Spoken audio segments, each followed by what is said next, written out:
Welcome, welcome. It's Jane again, doing another show. And this time we're going to be talking about the audio acoustics in your room. I know I kind of skipped over this and went on to microphones, but today we're going to talk about padding and acoustic panels. So we're also going to have another episode where we talk about Audacity, the free software you can use to record your voice, but you can also use Audacity to basically make a recording of you speaking and then listening to the recording and seeing what kind of sounds you hear other than your voice that you don't want to hear, because Audacity has a few things in there where it can cancel out those sounds and take them out. But we're going to talk today about how to try and take some of those problems in your sound out before you actually record. So today you've either realized that you have an echo, or maybe your audio is perfect, you don't have to do any of this, so even better. But if not, and you have something noisy that you can't get rid of, for example your computer, but you could put it into an acoustical box, like a box with acoustical panels on it, so it absorbs sound and it doesn't come out, or something like that.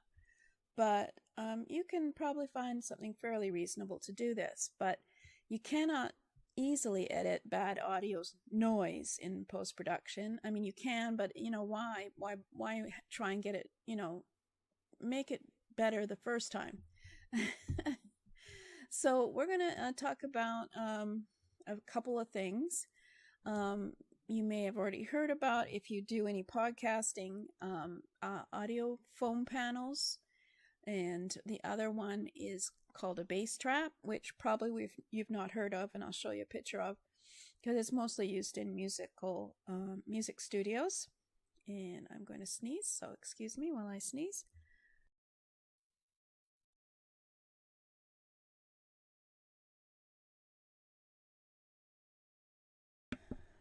So what are bass traps and phone panels? Well, essentially they do one thing, which is to absorb echo and clean up your reverb in your recording studio. But although they may look the same, they're actually a bit different and they serve different purposes. So the smaller the room is, the more padding you will need in order to absorb sound because of the echo. When you speak, your voice and your audio just bounces all over on the walls and comes back to you if it's too small. So we're probably going to have to put up some acoustical panel to reduce the echo, for example. So bass traps are used to filter out or remove the low frequencies or the bass frequencies. Now, it's really depends on what you're building your home studio for. If you're going to record music, for example, traps will help you because they will help you to control the bass frequencies when recording. But also there are bass frequencies in your voice, but generally speaking, for bass traps you would find a lot in recording studios, music recording studios. If you're doing podcasts or videos like this, then you may not need bass traps, but you definitely need foam panels. So foam panels are for mid to high frequencies, and bass traps and foam panels can work together, or you can use just either one, but mostly it's used together, and if you don't need it all, well, even better. But if you're not in a recording studio or using musical instruments, you can skip the bass traps and you can just focus on getting foam panels. So we're going to show you some of the what they look like, just so when you're looking in the catalog you can figure that out. So we're looking at having a little bit of a cold, but we're looking at the acoustics for your studio. And for example, these are foam panels that you can get.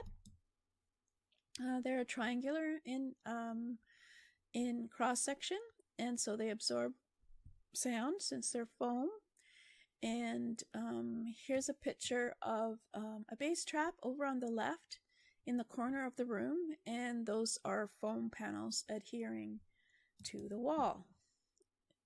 So bass traps, they're basically is in the corners of the room, is where your walls meet each other, and they're triangular, and so of course they absorb more sound because they're thicker in the middle.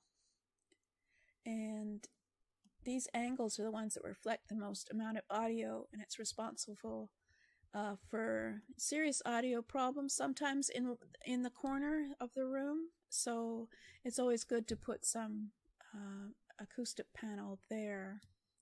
And those are the base. It's triangular ones are the base type, which you probably don't need. So if you were to get the bass traps, they'll fit in nicely here, and then 90-degree angle in the wall. They're triangular, but you don't really need bass traps if you think your audio is pretty good when you do your tests and you're not recording music. So in this section, you can position your acoustical panel, foam panel, in the corner to absorb any sound that might be echoing off in the corner, because it's not as critical for podcasting and doing videos. It's basically you can curve it and attach it, and it'll act in a same way, very cost-efficient way to do it. So the next one you want, of course, to cover is your hard surfaces, for example, the door in your studio. So you can also put foam panels around the door handle and cut it. That's what's nice about foam. And because hard surfaces also tend to reflect audio, make audio bounce, and that creates an echo. So you can basically, this is what acoustical panel looks like. It's triangular in nature. You can get it, of course, on Amazon, and so you can use it. You've got to use more than one, of course, but you don't know how many until you actually try it out. So you might want to just start with a few and then try and see what it does to absorb your sound.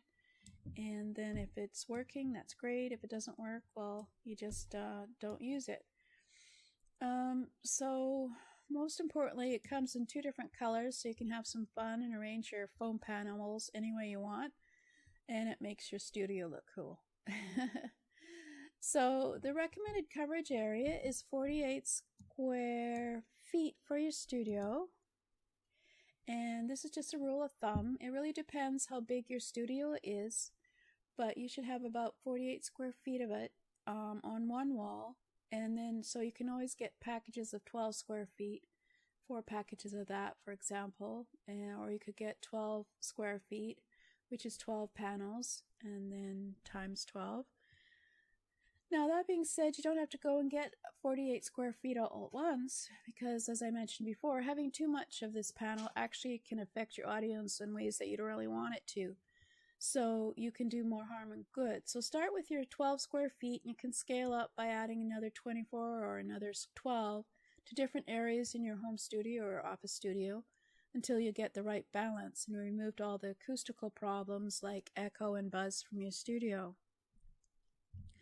So obviously, if you have a perfect studio and there's no problems with sound after you do a test, and I would definitely use Audacity because it has a noise leveling, I think, and it also has a noise removal.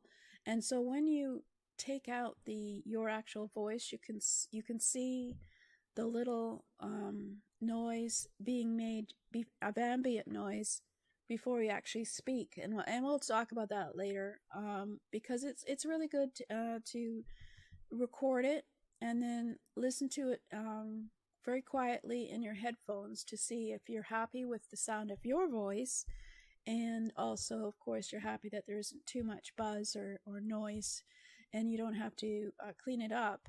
Well, if you want to clean it up, then it would be worth getting some foam panels for your home studio to set up, and I might order some soon just to try it out. Maybe we'll see what the difference is if I put some foam panel up, if I remove any of the noise. Although basically I found that the microphone, having a good microphone like the Blue Yeti or the Audio Technica, is great for sound that you really don't need to worry too much about not sounding natural.